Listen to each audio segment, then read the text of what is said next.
Do you want us to mute ourselves or do you want to mute us? I'll take care of that. I'll take care of everything so far. Okay. Okay, so we are recording. Today is the 27th of March. Welcome everybody to the call. Today we're going to talk about anxiety, depression, and essential oils. So we're gonna go into the next slide. I'm gonna do it this way today because I was having a little bit of issues with my computer. So depression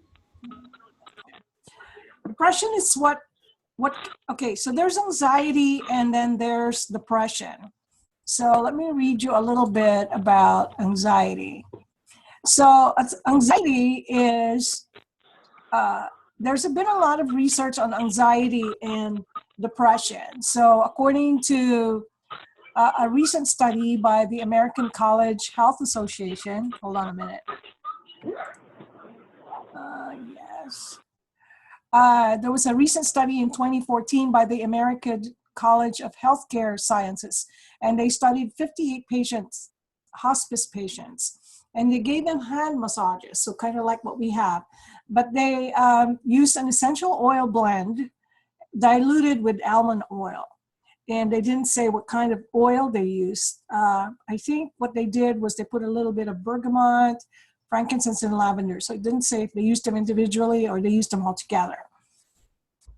And the patients who received the aromatherapy hand massage had less pain and depression. And so their conclusion was that it actually helps with pain and depression. So anxiety, I'm going to go into the oils of anxiety. I wanted to define anxiety. Actually, anxiety is very, very similar to depression. The only difference would be how long you are in the depression or in the state of anxiety. So let me go back to this and that. Okay. So depression or anxiety, both of these can affect the way you feel, how you think, and the way you act. It's mostly a mood disorder, but because it's some of it can be so severe, it can actually cause physical and emotional symptoms. You can actually have pain. You can have difficulty sleeping.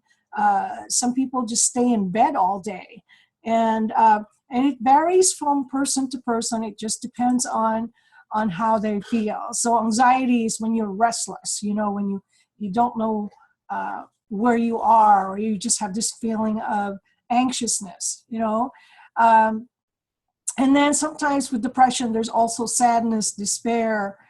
Some people can't go to work when they're depressed. It's officially accepted as a form of a disease, a mental disease, but it's really more of a mood disease. So when you have anxiety, you can have chest pains.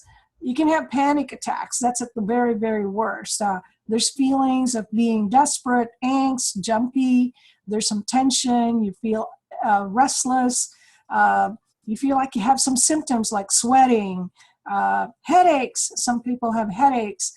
Some people have a major node or knot that's here, right between the shoulder blades, right where there's like a bone there that sticks out. But in some people, when you touch it, it looks like a big dome in the back of they look like they have a little horn that's starting to grow on their back. So believe it or not, the numbers for depression and anxiety are really high. Here you go. So 6.7% of all U.S. adults suffer at least one major bout of depression a year. I'm looking for my notes. It's disappeared. They say, in terms of anxiety, 2 out of here it is. I thought I didn't realize I didn't realize I put it away. Gosh. Okay. So what can cause, let me go backtrack a little. What can cause anxiety and depression? Losing a loved one, getting fired from a job, going through divorce, anything that's difficult, a situation that makes you feel sad or lonely or scared, nervous, or anxious. Now, these are normal feelings to stress. These are how people normally react to stress. I don't know what my video is doing. So, but for some people, this takes longer than a few days. For some people, it takes weeks. So they say anything over 2 weeks of feeling like this is already classified as depression. Now, half of those people who are diagnosed with depression also have some form of anxiety disorder. Luckily for us, these are both treatable. Depression, like I mentioned earlier, is a condition in which a person feels discouraged, sad, hopeless, unmotivated, and disinterested in life in general. So it's a case of a really bad case of the blues. I'm trying to show the video now. There we go. So let's see. What's really interesting is that young children, 2 out of 100 young children and 8 out of 100 teens may have serious depression. This is based on the numbers that they've had. And you'll see some numbers here. 10 million adults have had serious mental illness. I mean, these numbers are really not happy numbers, right? Oops, it just skipped on me. So here, 2.6 million youths aged 12 to 17 had a major depressive episode in the past year. Why is this? It's really very difficult to say. Maybe the support system's not there, or we used to, in the olden days, have more nature and people could commune with nature more. Maybe in the city, it seems to be prevalent that younger children have some kind of depression. Plus, we're eating, maybe it's also our eating habits. We don't know. But it seems that most of us have a difficult time handling the changes and episodes that happen in life, and it's very traumatic. So the oils, the essential oils, there are certain ones that I'm going to point out. They do help, okay?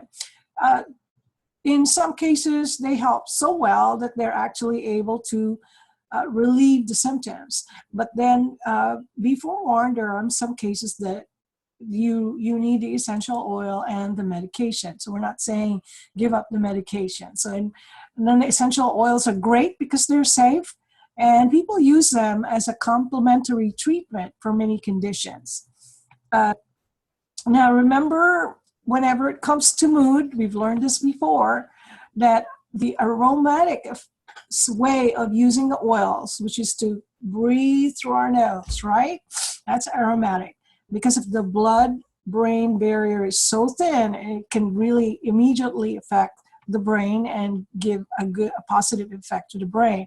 So they are recognized. This is recognized. Aromatherapy is recognized by doctors and health practitioners as having a very great effect on depression and its symptoms. So let's look at some of the oils that affect that. Now, the first oils that we're going to look, this is from Dr. Axe. Dr. Axe is a doTERRA and a doTERRA rep and a chiropractor, and he has a lot of AXE, by the way, is his last name. If you ever want to Google him or look at him, look up some of his YouTube videos. He talks a lot about the benefits of the oils. So first, let's look at some of the oils. These are the oils he recommended for anxiety. And I looked around online, and there's a lot of other people that are also chiropractors and other people in the industry that deal a lot with moods. And the oils are very, very similar. So one of the oils for anxiety is lavender, okay? They're saying that it's, I guess they had some kind of an experiment where people watched an anxiety group or were undergoing a coronary bypass or visiting the dentist. And they found out that it lowered anxiety significantly.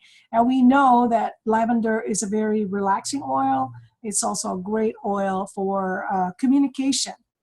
Rose is another essential oil for aromatherapy, and using it for foot baths has reduced anxiety in women who were pregnant for the first time. So rose is actually, it has a different kind of effect in terms of how it relieves anxiety. Whereas lavender makes you feel very relaxed, rose, it kind of makes you feel like you're in a warm blanket, makes you feel cuddled. So next oils are vetiver. Oh my goodness. Hold on a minute. So vetiver is not only a calming oil, but it's a grounding oil, and it gives you a feeling of reassurance.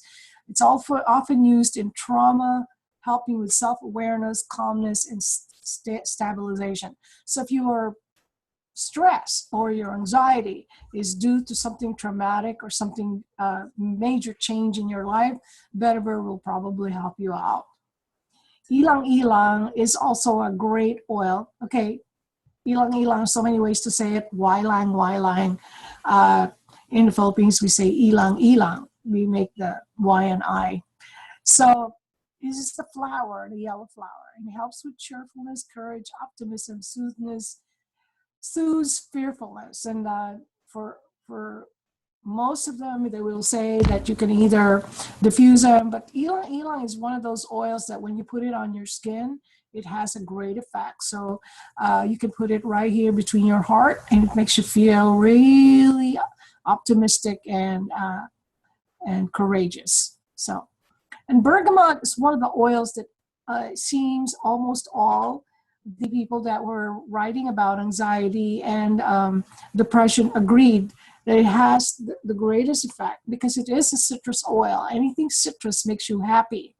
So it's been proven to reduce corticosterone response to stress. So apparently when you have stress, this corticosterone, increases in our body.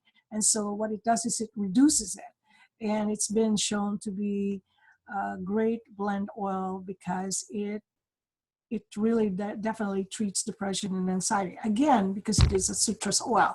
Remember, bergamot makes you very sensitive to the sun. So we've had a few people that have used it for stress-related purposes, and then they got exposed to the sun. They were gardening for a while, and it just created some sunburns for them. So that's the 7 oils for anxiety. And do use your book, Essential Life, to read more about these oils. Again, there's lavender, rose, vetiver for grounding, ylang ylang, bergamot. Okay, that's the 7 oils. Now here are the top 4 oils for depression. So now we're into something really serious. And it's interesting, you'll see 3 of the 4 oils we had just discussed, and this time they're telling us really how to use it. This is with Dr. Axe. So with bergamot, this is the first go-to oil for depression. And you rub 2-3 drops into your hands, like so. You rub your hands like so, cup it around your mouth and nose, and breathe it in slowly. The breathing in and out slowly, deep breathing is so, so important. And you can also rub the oil on the bottom of your feet and also on your stomach, making sure that when you apply the 2 to 3 drops on your stomach, you go in a clockwise motion when you rub it. So that's bergamot. A lavender relieves stress. So if you have depression or anxiety related to stress, and you can't sleep, so one way to do that is to put a diffuser by your bed and diffuse it while you sleep at night. Works really good with a little bit of frankincense, makes it work harder, and also breathe. Makes you breathe it in a little better at night when you're sleeping. Or you can also diffuse it in the family room while you're watching TV or you're reading. Advisable not to watch TV if you're depressed because they say that electronics makes you more depressed. You can also rub it on your ears and on that mastoid bone right behind the ears for the same benefit. So that's bergamot and lavender there's two more oils. We're going to go to chamomile, Roman chamomile. And again, you can inhale it by putting it in a diffuser. You can also put 2-3 drops in your hand and breathe it in. And chamomile, the vapors soothes the mind. And there's a lot of writings that talked about how chamomile has a very, very good effect for calming the mind. So if you notice, it's a very slight difference, okay? Lavender reduces the stress, bergamot makes you feel happy, and chamomile calms the mind or soothes the mind. And ylang again, it enhances confidence, it heightens self-love, and you can diffuse the oil in your room or you can massage it onto your skin. So how do we use it? We just mentioned that you can inhale it directly from the bottle or the inhaler, or you can put it in a diffuser. You can dab a few drops into a cotton ball and inhale it directly. But actually, you don't need to do that. Just put it in your hand and cup your nose, and that works much, much better. You can also put it in a diffuser. Now, I've heard that an aromatherapy bath is also very, very helpful. Diluting it with honey, milk, or carrier oil in your bath water. You can also add the oil to your to get an aromatherapy massage. So whatever massage oil you're using, just add it on there. Now, there was a study in 2008 with terminally ill hospice patients that had cancer. And again, they did the massage oil aromatherapy for 7 consecutive days. And again, they showed that they experienced less pain and depression. So there's some studies that are starting to show up that talk about depression. And again, we want to emphasize that you don't want to replace your current plan for depression with essential oils without your doctor's approval. And if you do decide to do that, let somebody know so they can keep an eye on you and see if it's really making a difference in your life and if it's making the positive change that you are expecting. Essential oils are meant to serve as complementary treatment in addition to your current regimen. So conventional treatments for depression, as we all know, it can vary. There's prescription, psychotherapy, psychiatric treatment, there's electroconvulsive therapy, TMS, transcranial magnetic stimulation, and then if it's not treated, the depression could get worse. It can lead to physical pain, anxiety disorder, and in some cases, suicidal thoughts and substance abuse. So it is serious.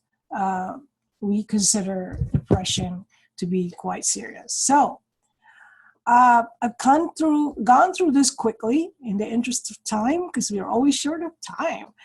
And I'm going to open the lines to see if anybody has any questions. So everybody's unmuted. Does anybody have any questions about what we've gone through so far? Okay. Is that Vivian? I can hear Vivian in the background. I just said. Raquel, you mentioned that in one of the conversations that we had, that whenever you're caring for people with special needs, so I'm just going to say that, Oh, of course, I'm not afraid. Yeah, go ahead. Yeah, that there's a tendency because you get overwhelmed that you can also get depressed. Oh, yes. No, I honestly say I was depressed for years. Like, I think my whole life. So what oils work for you for your depression? Oh my gosh, frankincense is one of my best friends. All right. Yeah. I'm not sure if you, but bergamot, I just got it, and I really do enjoy the bergamot now and the lavender. Mm-hmm. Lavender, not only does it help with the depression, but it also helps with so many things like nervousness, the anxiety that comes with it. Mm-hmm. Yeah, that definitely. Well, can you hear important. Me? That's really important. And frankincense, you put it on the top of your head? Or where did you put the frankincense? Well, that's what I've been doing. Can you hear me well? Yes. Okay. I've been meditating, so I use all of the oils, and I put the frankincense on my crown, sandalwood on my third eye, and just the meditating with all the oils has helped me a lot, and the Awesome. LLV. So yeah. Yeah, so don't forget the meditation. I didn't talk about that. There's a lot of other things that you can do aside from just the oils, with the oils to help you with depression and anxiety. So thank you so much for sharing, Raquel. Well, thank you. Yeah. So anybody else does anybody else have a comment that they've used any of these oils or have gone through these or motivated?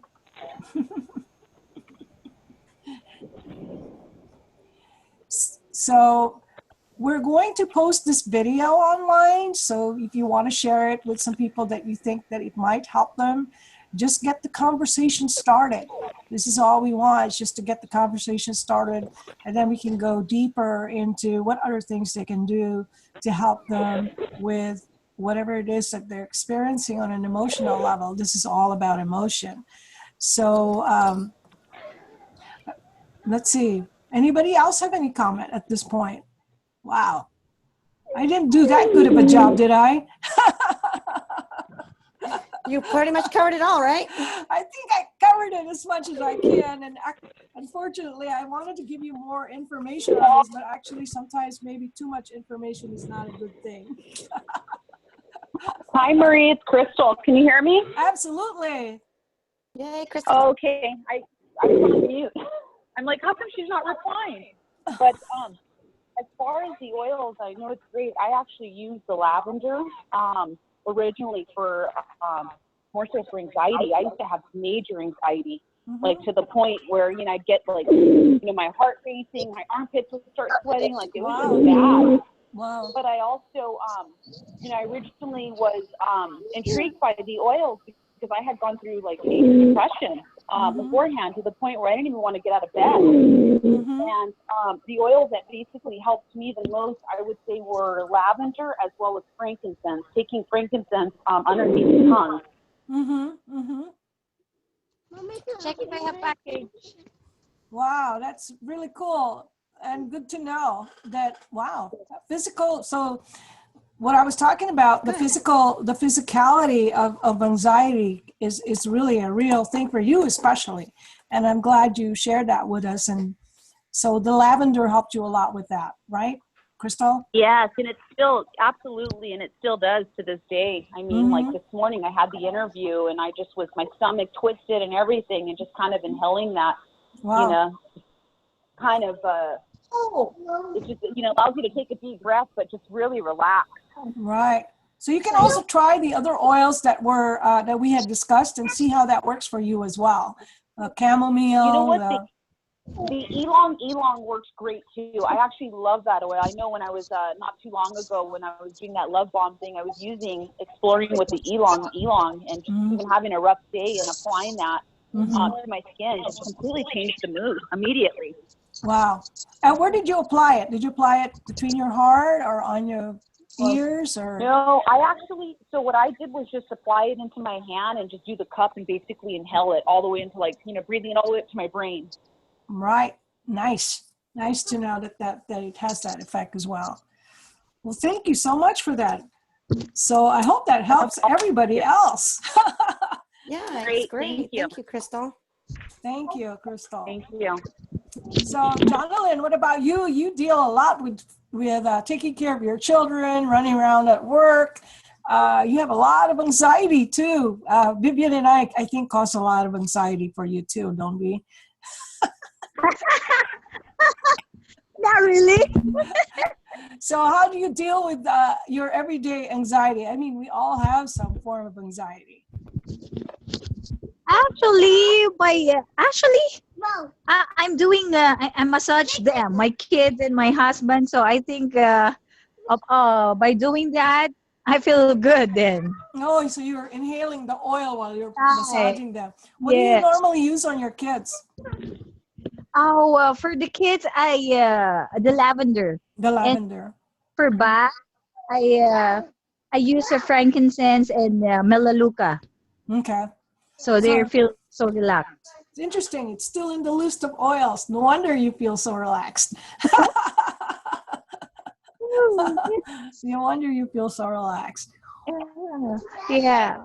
Well, I really, really appreciate everybody. Is anybody else have anything to share at this point? Because these are the basic oils. The lavender is one of our basic oils. Frankincense. We have them a lot. Chamomile and ylang ylang, those are special vetiver. But we do use them a lot whenever we have events and meetings. And so, especially when Vivian and I bring our giant kits, we always encourage everybody to try them, because that's the only time you really get a chance to try them. And then you can take home and get some for yourself to take home later on. But again, this class is really just meant to stimulate conversation with our clients and with people that are already involved with the oils. So please feel free to share the video with anyone else that might be interested in learning how to handle anxiety and depression. And I really thank everybody for sharing today and being on the phone. And have an awesome, awesome week. We'll see you real soon. Have a great day and a great evening. Good night. Thank you, Marie. Bye.